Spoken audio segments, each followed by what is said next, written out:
Muito bom. Bom, estamos em nosso último encontro sobre as parábolas de Jesus e apenas foi uma introdução, né? Porque na verdade vimos apenas três parábolas. Três parábolas, mas com muitos elementos narrativos, para que você depois, na sua leitura da palavra, você tenha ferramentas para ler a leitura da Bíblia. Y pues, estamos viendo que esos elementos que estamos utilizando, estas ferramentas de interpretación, ferramentas narrativas, si puedo hablar así, de interpretación, son muy simples y que nos ayudan a entrar realmente en el texto sagrado. Entonces, hoy ainda no inicio, voy a colocar ya apenas aquí ainda otros elementos para que usted ven, así tenga más ferramentas, né, para ler a palavra de Deus. Neste caso, as parábolas, mas também que pode ser aplicado nos evangelhos. Então, eu vou dar aqui apenas, mas já também vamos começar a tomar esta parábola de Lucas 15, capítulo do Evangelho, e é conhecida, aqui vocês veem suas Bíblias, como a parábola do filho pródigo, né? E mas vamos a ver que no es una parábola sozinha, sino son una parábola en tres relatos. Entonces, eso es importante ya notar. Entonces, aquí voy a colocar apenas así algunos elementos ainda y partilhar uma tela sobre otras herramientas para leer a Bíblia. Então, já temos falado que a parábola é um relato no relato. Os evangelistas, Mateus, Marcos, Lucas, João, eles estão fazendo um relato da vida de Cristo. Então, nesse relato, e no caso de Lucas, então se encontra outro relato, né? Então, é muito importante situar a parábola como um relato no relato. E que na Bíblia existem muitos gêneros literários, né? Y en eso existe uno, que que estamos estudiando, que a parábola, a metáfora. Entonces, solamente así, aquí lembro que ya teníamos visto. Ahora, más yo quiero, así, porque me parece que esto va a ser útil para ustedes, aquí voy a partilhar una tela para que ustedes tengan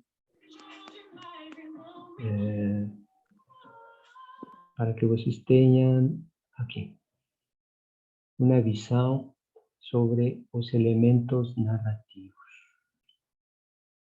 Ahí estamos poniendo mi tela, ¿no? Entonces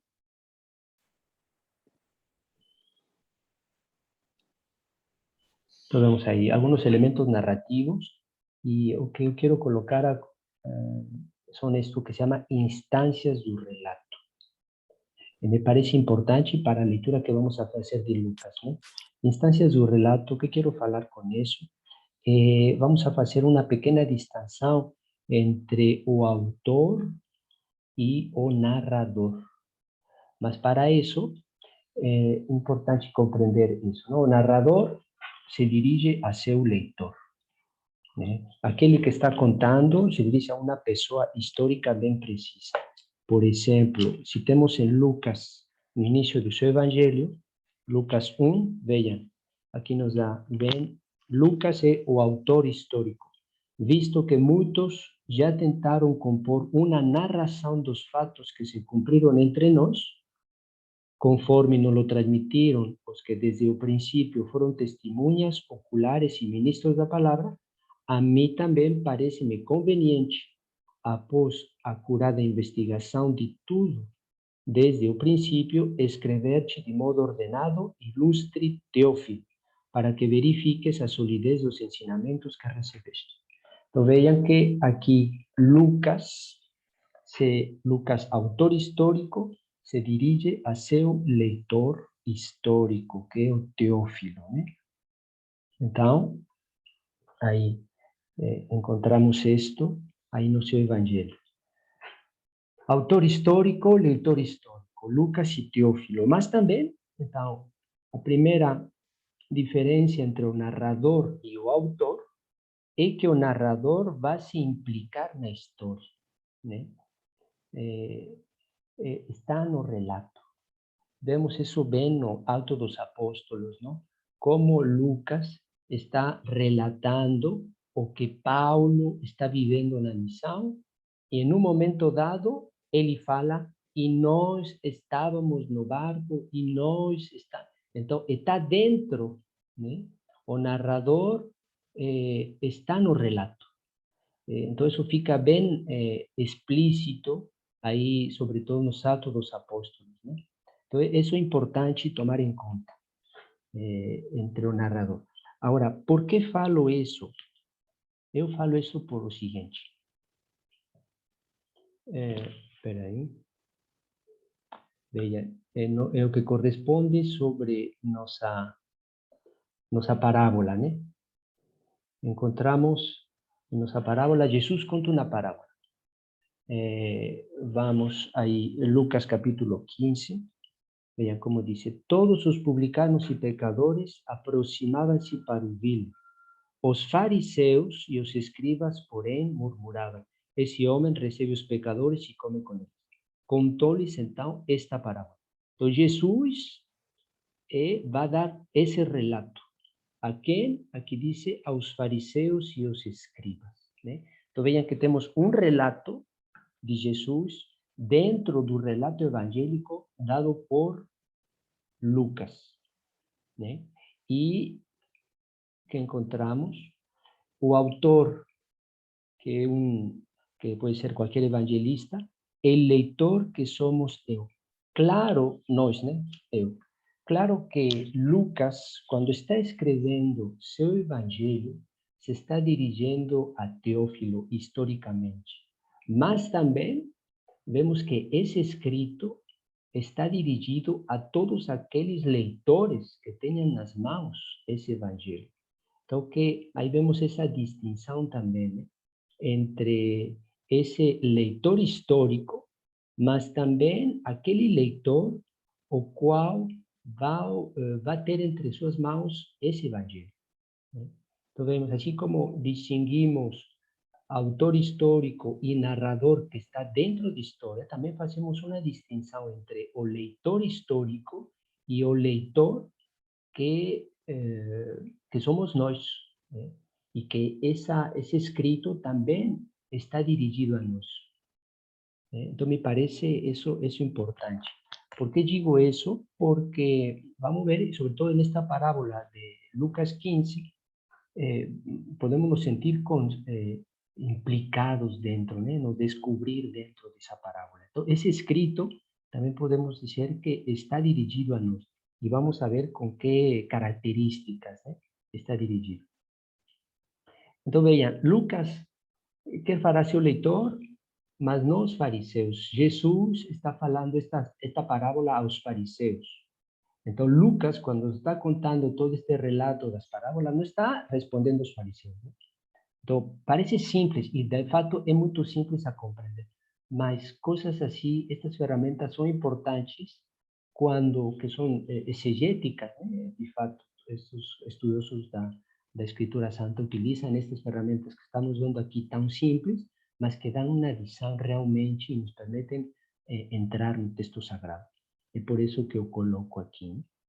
E mais adelante vamos ilustrar quando entremos mais aí na parábola. Agora, também nas parábolas, outro elemento de narrativos. Então, vamos a ter uns elementos nas parábolas, eu tinha falado, que aqui já está escrito para que você tenha suas notas. Então, na parábola temos uma situação inicial. Qual é a situação inicial para o terceiro relato de Lucas 15? Um homem tinha 2 filhos. Essa é a situação inicial. Temos um nó, né? Quer dizer que vai ser aí a intriga, né? Então, aí temos que estar atentos onde começa a intriga neste terceiro relato de Lucas, né? Pode ser que a intriga começa quando o filho mais jovem pede a herança e que vai embora, ou começa a intriga justamente quando volta de ter gastado toda a sua herança. E aí entramos nesse momento do filho primogênito, né? Então, vemos que aí podem existir várias intrigas bem importantes e bem seamos atentos onde está a intriga, onde está o nó, qual é o que se tem que, o que vai fazer que nós continuemos com aquela história, né? O drama. Terceiro momento, encontramos uma ação transformante. Então, que vai acontecer na história que vai fazer que o não vai ser desfeito? Né? Qual vai ser, como vai se resolver aquela situação na qual encontramos esse não? Né? Em quarto momento, já, a resolução e depois temos a situação final. Então, estes 5 pontos nos vão ajudar bem a entrar, né, nesta parábola do filho pródigo. Né?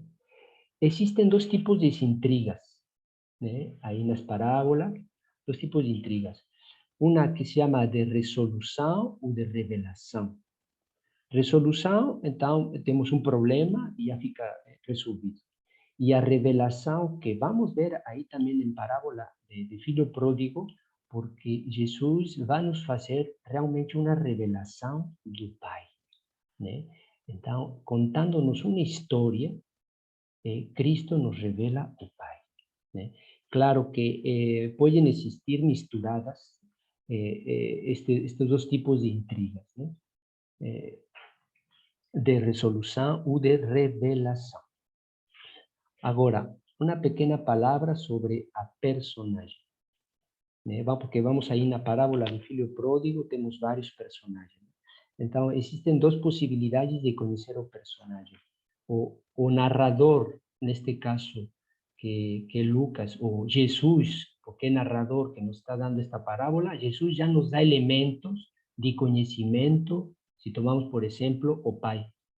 Então, dizendo, Jesus nos fala, um homem tinha 2 filhos, e etc. Então, apenas temos pouca informação desse pai.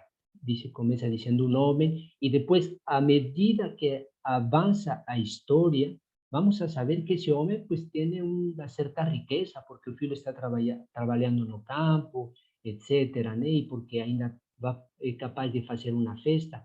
Então, a história mesma nos revela, nos mostra caráteres do personagem, neste caso do pai. Então, o Jesus, que neste caso que é aquele que nos está dando a história, nos relata, então nos dá elementos sobre o pai, mas aí Cristo nos fala, existia um pai muito misericordioso, e que tinha 2 filhos, não nos fala isso, sino que nós, à medida da história, vamos a encontrar e vamos a conhecer esse pai desses 2 filhos. Né? Então, vemos que o narrador pode nos dar elementos sobre a personagem, mas também os outros personagens dentro do relato, neste caso da parábola, ou nessa ação que se está desenvolvendo na parábola, nos leva a conhecer mais elementos dos personagens. Né? É importante, segundo ponto, esta origem que estou colocando aqui, qual é a origem da informação? Quem me fala do personagem? Né? Então, vejam, aí na parábola do filho pródigo, vamos a ter tipo aí um servo, um servidor, e o filho primogênito chama esse servidor, e esse servidor nos dá informação também desses personagens. Então, é importante assim ler com atenção, e às vezes é tão simples, não, que pensamos compreender, mas deter com mais calma e nos colocar estas perguntas tão simples que vão nos ajudar a entrar na parábola. Né? Agora, este terceiro ponto, quem fala sobre o quê?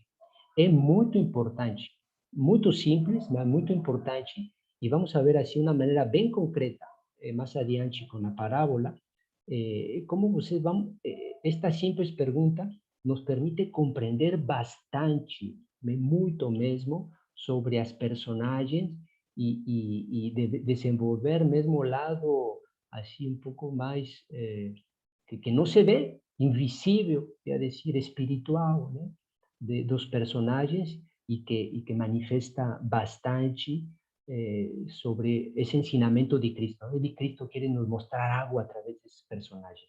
Então, esta pergunta terceira, quem fala sobre o quê? coloque, porque mesmo também para a sua leitura dos evangelhos, e isso está muito bom, vai ajudar bastante. Aqui vou ver mais adiante como.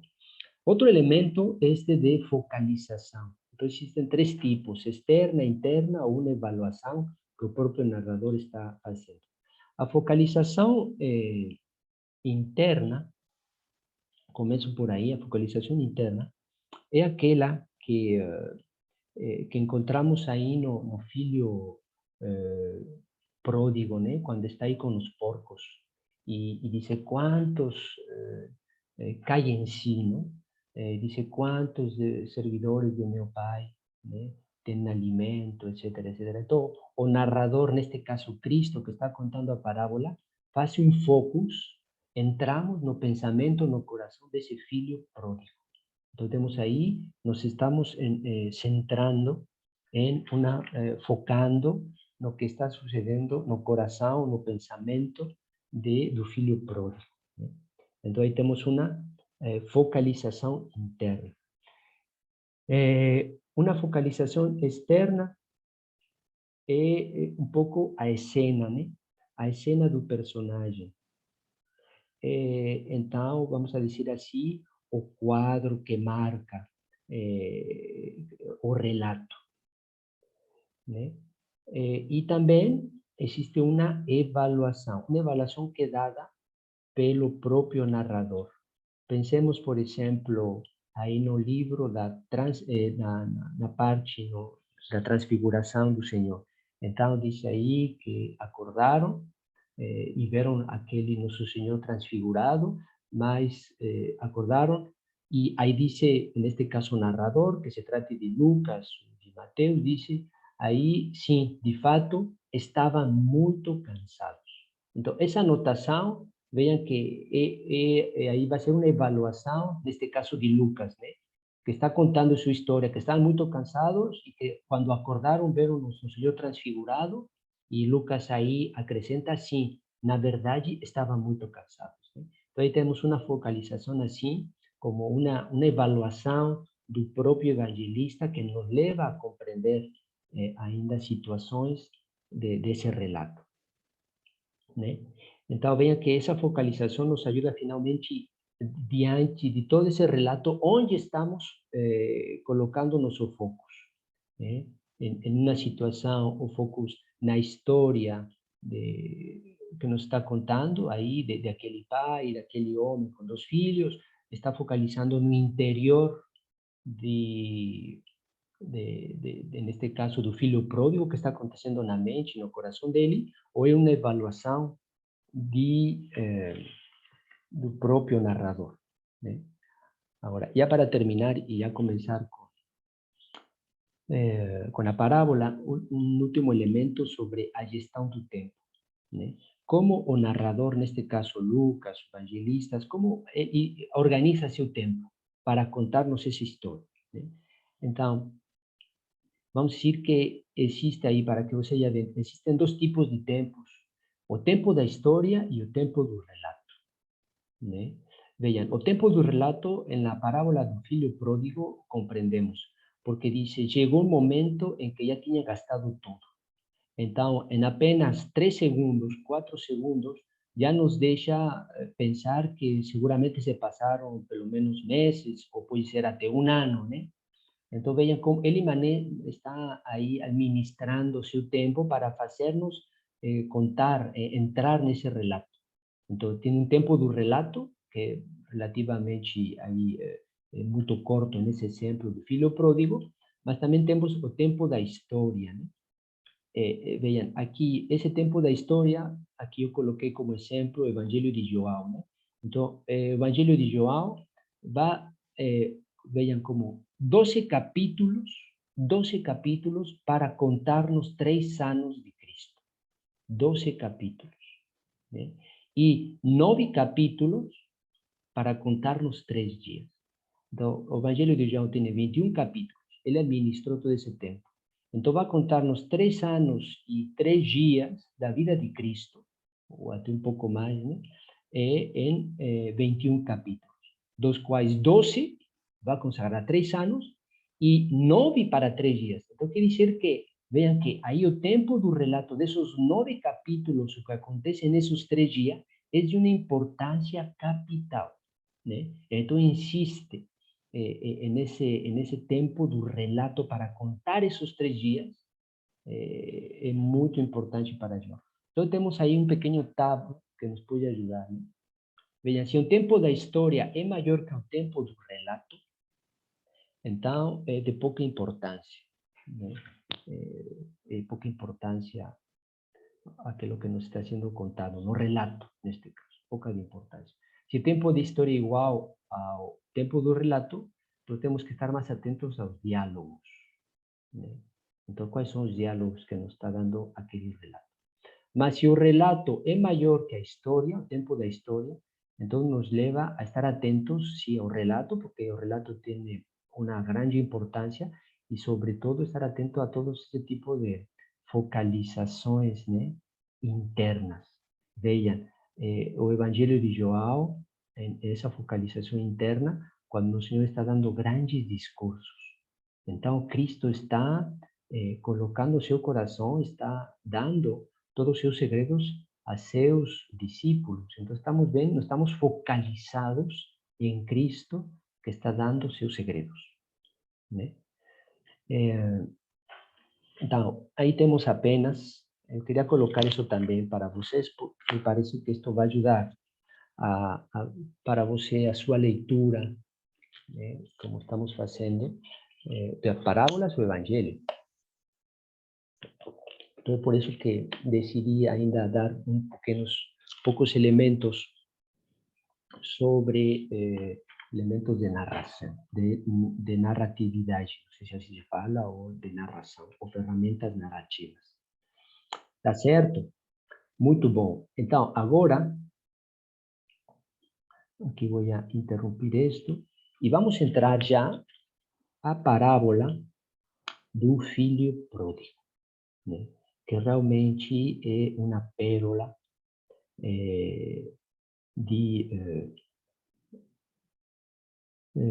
una pérola. Espera aqui, alguém me encontrou. Então, o que temos? Vamos a começar. Tomamos nosso texto, Lucas capítulo 15. E que temos? Dice, todos os publicanos, recomeço novamente, todos os publicanos e pecadores aproximavam-se para ouvi-lo. Os fariseus e os escribas, porém, murmuravam: esse homem recebe os pecadores e come com eles. Contou-lhes, então, esta parábola. Então, aqui também preparei um pequeno que vou partilhar com vocês sobre a parábola, né?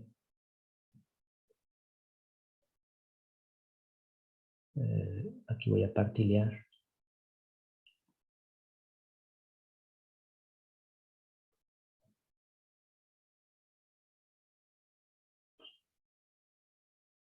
Espera aí. Aí eu penso que vocês estão vendo minha, né, minha tela. Aí está. Então, a parábola conhecida como filho pródigo. E que temos? Então, vamos a começar a aplicar todo o que já tínhamos visto antes, né?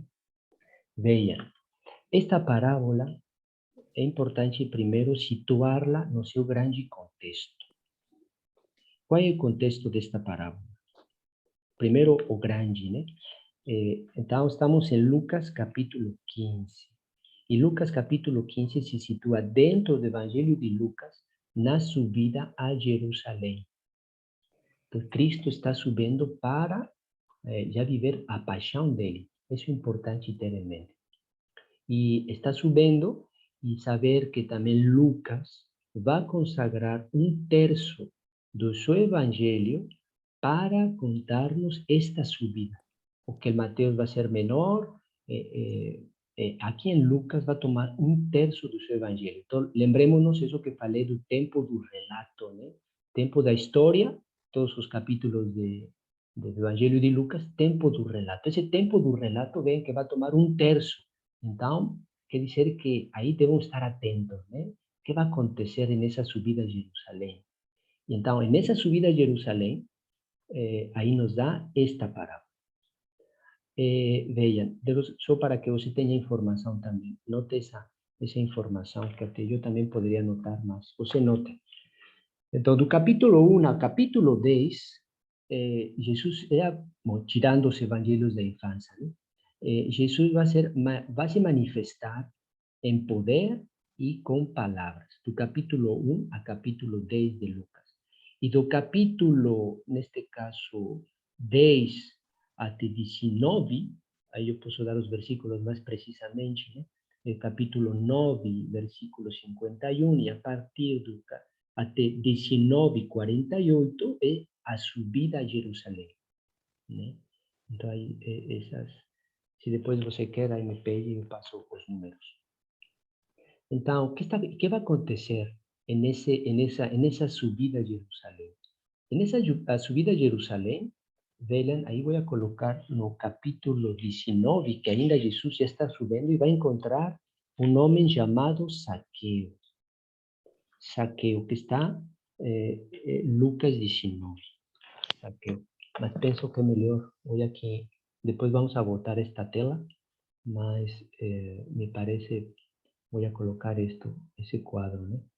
Quadro branco para escrever aqui algumas coisas, senão, não sei. Então, estamos no contexto Lucas 15, né? E em contexto, aqui eu coloco subida a Jerusalém. E quais são subida a Jerusalém? Então, temos 1 até 10 e segunda parte, né? Que é a subida. Então, aqui é manifestação do poder, poder e palavra de Cristo. E entre aqui a subida a Jerusalém, que nos corresponde, 51 até 19,48. Então, aqui vemos a subida de Cristo, né? Aí está. Então, vou tirar isto melhor. Aí está, né? A subida, estamos aí. E veja, no capítulo 19, aí com Zaqueu, Lucas 19, que nos encontramos? Nesse contexto, dice, então sabemos aí Zaqueu, tendo entrando em Jericó, ele atravessa a cidade, havia lá um homem chamado Zaqueu, que era rico e chefe dos publicanos, procurava ver Jesus, então sabemos que é um pecador, né? E quando Jesus chegou ao lugar onde estava Zaqueu, falou: Zaqueu, desce depressa, pois hoje devo ficar em tua casa. Ele desceu imediatamente e recebeu com alegria. Escutem bem o que fala aqui. À vista do acontecido, todos murmuravam, dizendo: foi hospedar-se na casa de pecador. Zaqueu de pé disse: Senhor, Senhor, eis que dou a metade de meus bens aos pobres, e se eu defraudei alguém, restituo-lhe o quadro. Vejam como fala Jesus. Jesus lhe disse: hoje a salvação entrou nesta casa, porque ele também é um filho de Abraão. Como é feito, o Filho do Homem veio procurar e salvar o que estava perdido, né? E aqui saltei uma parte muito importante que estava no início, quando Jesus chegou ao lugar, levantou-se e disse: Zaqueu, desce depressa, porque hoje devo ficar, não é hoje, devo ficar em tua casa. Então vejam que esta subida y esta parábola de Lucas 15, esto que acabo de mencionar de Zaqueo, nos coloca en una necesidad. Y también nos faz pensar cuando Jesús encontró los dos discípulos de Maús. Era necesario, ¿no? Era necesario. Entonces, marquemos en esta palabra, en esta frase, vamos a marcar también en vermelho, porque me parece importante, na necessidade. É necessário. É necessário. Então, essa necessidade. Hoje devo ficar na tua casa, né? É necessário. E que temos em Lucas 15? Vejam, essa palavra de necessidade aparece novamente. Lucas dice, quando vão fazer, aí quando o pai está com o filho primogênito, né? Versículo 32. Mas era preciso que festejássemos, era preciso, era necessário, né? Então, essa necessidade, aí encontramos nessa subida a Jerusalém, uma necessidade, que podemos falar, necessidade da cruz, uma necessidade de salvar o pecador, né? Na necessidade da cruz, necessidade de salvar o pecador. Então, estamos nessa subida e Cristo nos está deixando ver que é uma necessidade interna ao amor, né? Finalmente. E podemos também até acrescentar uma necessidade do Pai, né? Era necessário festejar, é necessário que eu venha na tua casa. Sim, porque Deus vem salvar o que estava perdido, né? Vejam, aí nós podemos lembrar outros passagens, né? O Senhor não veio pelos que estão bem, sino aqueles que estão doentes. Então, é necessário, né? É necessário. Então, vejam, aí estamos apenas nesse grande contexto, né? Estamos em um contexto maior, que é aquele da subida de Jerusalém, né? Contexto maior. Mas agora vamos a ver o contexto mais próximo, ¿no? Vean, ahí estamos tomando realmente el tiempo para meditar esta parábola. Entonces, vean, cómo precisamos de todos estos elementos y estoy cierto que no final de esta meditación usted no va a ficar decepcionado. No va a ficar decepcionado que vamos a encontrar en esta parábola. No va a ficar decepcionado.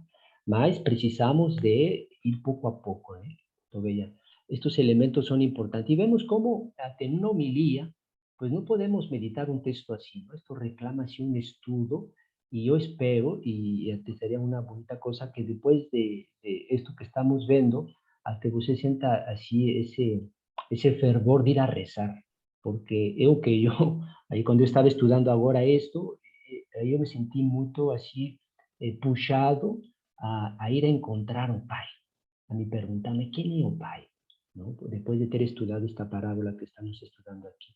Quem é o Pai? Não? E claro que a oração vai mudar, e nossa vida espiritual vai mudar, e nosso comportamento cotidiano vai mudar, porque não vamos a ser os mesmos depois de ter estudado e meditado estes textos sagrados e compreender o que Deus nos quer falar através destes relatos, desta parábola, né?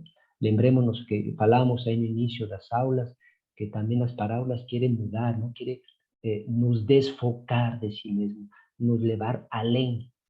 E esta parábola, para mim, cumpre plenamente esse objetivo. Mas vamos pouco a pouco, é importante. Então, qual é o contexto, depois de ter visto esse contexto maior, qual é o contexto próximo? Então, em Lucas 15, Lucas nos vai dar explicações daquilo que Jesus está fazendo. Então, o que tínhamos visto, tem poder e de milagres e de palavra também, né? Então, Cristo nos vai explicar, né, suas ações e suas palavras, né?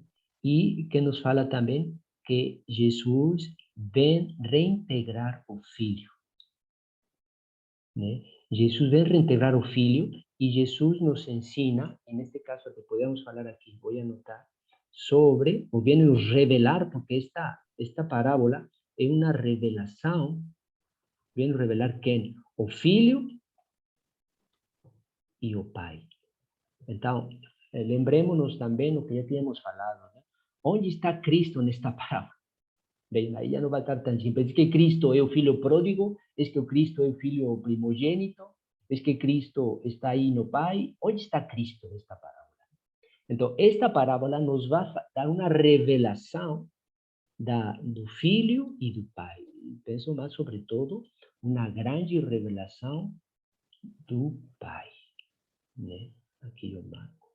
Sobretudo o Pai. O Pai nos vai dar uma revelação. Seguimos. Aí temos esse contexto próximo. Agora, ainda mais no contexto, nas primeiras versículos que tomamos, né, que já li, dice que todos os publicanos e pecadores se aproximavam para ouvir Jesus. Os fariseus e escribas, porém, murmuravam: esse homem recebe os pecadores e come com eles. Contou-lhes então esta parábola. Agora, se eu pergunto a vocês, a quem está dirigida esta parábola? Para quem é? Leitor histórico, fariseus e publicanos. Isso é muito importante, muito importante. Esta parábola, Jesus a dá aos fariseus e publicanos, tem um objetivo, está bem dirigida. Não é uma parábola para o mundo inteiro, não é uma parábola para o povo, para a gente, não. É uma parábola para os fariseus e publicanos. Entendeu? Isso é muito importante. Vean como uma palavra tão simples já nos vai dar outra luz na leitura de nossa parábola. Né? E vejam que aí, se fazemos o paralelo com Lucas 19, encontramos também essa murmuração dos fariseus, porque o Senhor está partilhando a mesa de um pecador e murmuram também. Então vejam que aí já começamos a ver assim uma outra luz maior, né? Que tem que ver algo com essa partilha da mesa, né? Aí até podemos já começar a pensar assim um pouco mais longe, né? Sobre o mistério eucarístico, assim, uma leitura sacramental. Mas não vamos a avançar tão rápido, mas já vemos porque podemos fazer esse paralelo entre Lucas 19, Zaqueu, e Lucas 15, né? E também vamos a ver que na intriga do terceiro relato da parábola do filho pródigo também se trata de partilhar a mesa e de festejar um banquete. E essa vai ser a situação que o filho pródigo não vai suportar. Então encontramos também aí outro não, né? Então vejam que aí já começamos a ter assim mais elementos que ainda não têm resposta, mas já começamos a entrar, né, na parábola. Então, esta parábola está dirigida, tem um objetivo bem preciso para os fariseus e publicanos. Esta parábola está dirigida a eles, né? E os pecadores que se aproximam a Jesus e os fariseus e publicanos ficam escandalizados, né? Então, o que vamos encontrar? Então, vejam, aí também nós já começamos a pensar, não? Se esta parábola está dirigida a eles e estão escandalizados porque o pai vai fazer uma festa para reintegrar o filho pródigo, né? Então vejam que aquela murmuração do filho primogênito aí da parábola nos faz pensar a murmuração dos próprios fariseus e publicanos, né? Ele come com os publicanos e partilha a mesa com eles, né? E o mesmo escândalo do filho pródigo, do filho primogênito, quero dizer, né? Então, aí já começamos a entrever, né, que esta parábola sí que... Agora, é importante que eu estou insistindo sobre o fato que se trata de uma só parábola. Não são três parábolas. É uma só parábola em três relatos. Então, se nós queremos entrar na compreensão da parábola conhecida com o nome do filho pródigo, não podemos ler separadamente essa parábola, não. Temos que ler a parábola da ovelha perdida, a parábola do dracma perdido e a parábola do filho perdido, né? Então, temos que ler essas três parábolas juntas para compreender a parábola que é conhecida como filho pródigo, né? E o que acontece nestas parábolas?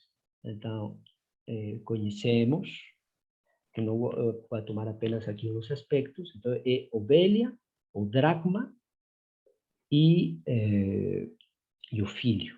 Então, o que fez a unidade desses três relatos? Claro, que se tem algo perdido, né? Mas, em primeiro lugar, aqui já vou começar a anotar, né? Então, o que se perdeu em primeiro lugar? Então, se perdeu primeiro uma ovelha. Uma ovelha, que vamos dizer, é um ser vivo, não? Que se perdeu no segundo relato, se perdeu um dracma, que é uma moeda, né? Então, um ser que não vivo, vamos falar uma coisa, né? Sem movimento, aí está perdido. E outro detalhe interessante, veja só, que a ser vivo, aqui a ovelha, foi perdida então está no exterior, né?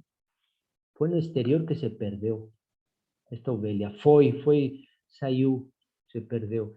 E o dracma está perdido no interior da casa. Esses detalhes são interessantes, né? Porque, vejam só, aqui o número, no terceiro relato do filho pródigo, vamos ter um filho que está perdido, né? Mas veja que um filho, então, um filho, vamos falar que finalmente a história nos dá não só um, sino nos dá dois filhos, né? Dois filhos. Então, ainda vou avançar pouco a pouco, mas são elementos que já temos, né? E a partir dos elementos, seguramente você já viu, né? O que esta ovelha, este dracma, nos estão ajudando para compreender a história de estes dois filhos, né? Que aqui já vou partilhar vou interromper aí vou colocar agora, partilhar a outra tela, né?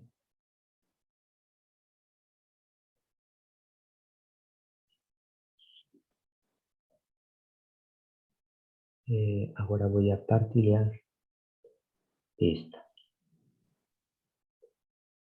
Aí está.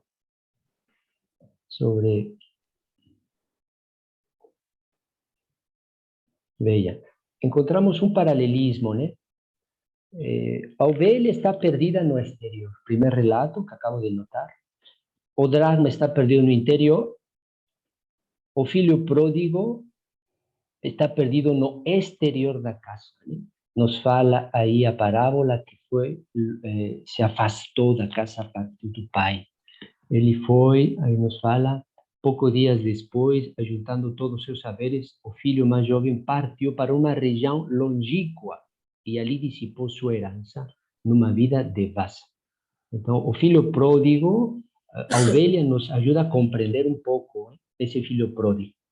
E depois temos o filho primogênito perdido no interior da casa, né? Porque aí vamos entrar que podemos fazer esse paralelismo com o dracma. Uno não precisa ir longe para estar perdido, sino também dentro da casa uno está perdido. Então, vejam, isso nos leva a compreender porque os fariseus e publicanos estavam dentro da casa, seguiam a lei e os costumes, né? Mas, podemos dizer que estavam perdidos também. Então, aí vemos bem esse paralelismo e aí nós fazemos essa pergunta. Então, quem pode se considerar justo? Veja, na primeira parábola, nosso Senhor nos fala, o primeiro relato, nos fala que de 100 ovelhas, uma se perdeu. Então, fazemos aí um número. Uma ovelha, 100. Vamos a pensar, um pecador, 100 justos. E em outros lugares o Senhor fala, existe mais alegria no céu por um só pecador que se convertece que por 100 justos, ou 99 justos. Então, temos 1 sobre 100. No segundo relato do dracma, temos 1 sobre 10, porque são das 10 moedas, perdeu uma. Bom, tá bom, mas ainda temos, vamos a dizer, temos 99 justos, um pecador. Temos uma dracma perdida, um pecador no interior da casa perdido, 9 justos. Tá bom. Mas no terceiro relato, aí vemos que temos um filho, que é o pródigo, sobre 2 filhos, né? Então, já chegamos a um porcentagem de 50%, assim. É um dos dois. Mas quando vemos que finalmente, e o que nos mostra o relato da dracma, nos mostra que, finalmente, os dois estão perdidos. Não somente aquele que foi longe, sino também aquele que ficou na casa do Pai. Então, quem pode se considerar justo? Se mesmo aquele que está vivendo, que está morando na mesma casa, está perdido. Então, até nós podemos ver, quem pode ser salvo? Se mesmo aquele filho que faz tudo direitinho, cumpre tudo bem, está perdido, então quem pode ser salvo? Né? Veja que, então, é importante, estas duas parábolas dão todo esse ensinamento, né, para compreender esta parábola. Então, seguimos, aí estamos ainda nesse contexto. Então, temos apenas 2 pontos, né? Contexto geral, Cristo na subida de Jerusalém, a necessidade da salvação, a necessidade de vir procurar o que estava perdido, uma necessidade de amor de vir salvar o pecador, uma necessidade, né? E contexto assim mais próximo, o que estamos vendo, né? Esta parábola está dirigida aos fariseus e publicanos, e é uma parábola em 3 relatos. E os 3 relatos estão juntos para fazernos compreender o que estamos vendo até aqui. Tá bom? Seguimos. Vejam, aqui, aí me estou avançando antes, porque quero primeiro falar sobre esta palavra que encontramos. Já vamos ao terceiro relato, né, de este Lucas 15, que está no versículo 11. E encontramos o quê? Dice ainda, homem tinha 2 filhos. Versículo 11. Homem tinha 2 filhos. Paremos-nos aí. Já tínhamos aprendido que temos que estar muito atentos onde a parábola focaliza, né? Homem. Vocês se lembram quando estávamos vendo a parábola do semeador? Semeador. Então, colocamos o foco no semeador. Não nos vamos a deixar perder por outras coisas, né? A própria parábola nos marca o que temos que estar olhando em primeiro lugar. E aqui, Cristo, que nos está dando este relato, então diz, olhe. E olhar quem? Homem. Não está dizendo, olha o filho pródigo, olha o filho primogênito. Diz, olha, te vou contar a história de homem. Então, vejam, é por isso que o título desta parábola não deveria ser o filho pródigo, porque vemos no filho pródigo assim como que o ideal da conversão. E fazemos desse filho pródigo santinho, já. Então esse filho pródigo, que bonita conversão, e ficamos aí, não? E às vezes dizem, bom, você também pode ser o filho primogênito, que está com ciúmes, não sei o quê, mas afinal eu não entendo muito bem, porque acho que é justo o filho primogênito, não sei o quê. E ficamos nessa dialética, e às vezes não olhamos o que Cristo nos está dizendo de olhar. Homem tinha 2 filhos. O foco está no homem. E Cristo aqui nos vai revelar o homem, e esse homem é pai. Né? Então, estamos atentos a essa informação, que nos vem da parábola. Então, vemos aqui, eu estou aplicando apenas estes elementos, estas ferramentas narrativas, né? Que são muito simples, mas veja quanta informação. Né? Então, cuidado de nos estar procurando dentro da parábola. Claro que deixemos que a palavra nos fale, mas às vezes nós temos uma leitura assim como que já eu ainda estou dentro. O filho pródigo, eu me identifico, né? E às vezes ficamos em leituras até um pouco subjetivas, né? Não, não, não. Homem, desfoca-te, vá além de ti. Desfoca-te. É homem, pai, tinha 2 filhos, né? Então, veja, que bonito. Homem. Então, vamos a ter uma verdadeira revelação. Digamos que as parábolas têm esse lado de resolução ou de revelação. E aqui vamos ter uma revelação. Né? Então, vemos, e agora sim vamos entrar a estas 2 imagens, ou 2 quadros dentro da parábola, porque vemos que são finalmente 2 relatos, há 2 intrigas, né, que se misturam. Então, é por isso que marquei aqui 2 imagens. Vean, estamos analizando, y esto nos ayuda bastante. Aqui vou colocar a primeira imagem, né? Filho pródigo sem o pai. Aí está, do versículo 13 a 20. Vemos, aí temos uma focalização sobre o filho, né? Do 13 a 20. Aí vejam que fala, poucos dias depois, ajuntando todos os seus saberes, o filho mais jovem partiu para uma região longínqua e ali dissipou sua herança numa vida devassa. Então, todo tem que, aí só fala do filho pródigo. Versículo 20, depois de ter vivido tudo aquilo, e estava dando comida aos porcos, partiu então e foi ao encontro de seu pai, e ele ainda estava ao longe quando seu pai viu. Então, aí, primeira imagem, aí vemos que esse filho pródigo sem o pai. Depois vemos o filho pródigo e pai juntos, né? Aí, quando o pai está longe, olha, e aí vai ter todo um diálogo entre esse filho pródigo e o pai. Primeira imagem. Segunda imagem, o filho primogênito sem o pai. Versículo 25 e 28. Seu filho mais velho estava no campo. Né? Aí vemos, aí nos vai dar informações também sobre esse filho. Né? Mas lembremos-nos, se estamos conhecendo a história dos filhos, é para entrar na história do pai. E depois temos, na segunda imagem, o filho primogênito e pai juntos. Né?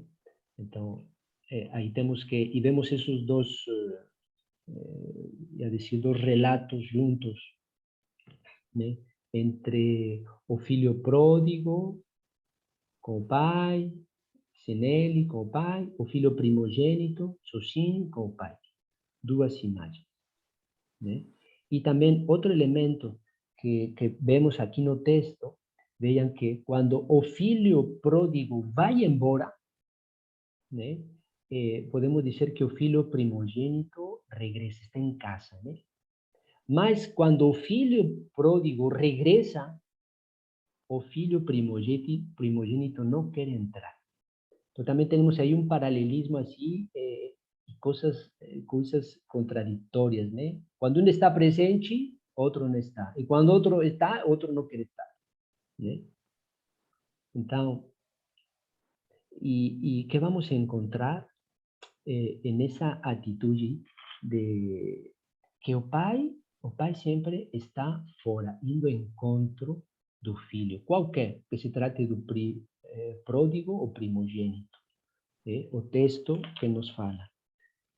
Seu filho, disse, ele estava ainda ao longe quando seu pai viu, encheu-se de compaixão, correu e lançou-se ao pescoço, cobrindo-o de beijos. Né? Então, está esperando o filho. E para o segundo filho, o mais velho, contudo, aí eu não quero entrar na festa, hein? Diz, então ele ficou com muita raiva e não queria entrar. Seu pai saiu para suplicar-lhe, versículo 28. Saiu para suplicar. Então vejam que é o pai que sempre está indo à procura do filho. O filho, nem o filho pródigo, nem o filho primogênito estão na casa. Né? E parece ser que um elemento importante da filiação é permanecer em casa. Estar junto do pai, mas nenhum dos dois filhos está em casa. E é o pai que sai para integrar o filho pródigo e também, aí não sabemos o que vai acontecer, se o filho primogênito vai entrar, porque ficou uma pergunta aberta. Né? Então, o que vai acontecer com esse filho? Que vai entrar ou não? Né? Mas aí temos isso. Agora, já passou quase uma hora. Vamos a deixar uma pequena pausa para terminar e voltamos em 2, 3 minutos.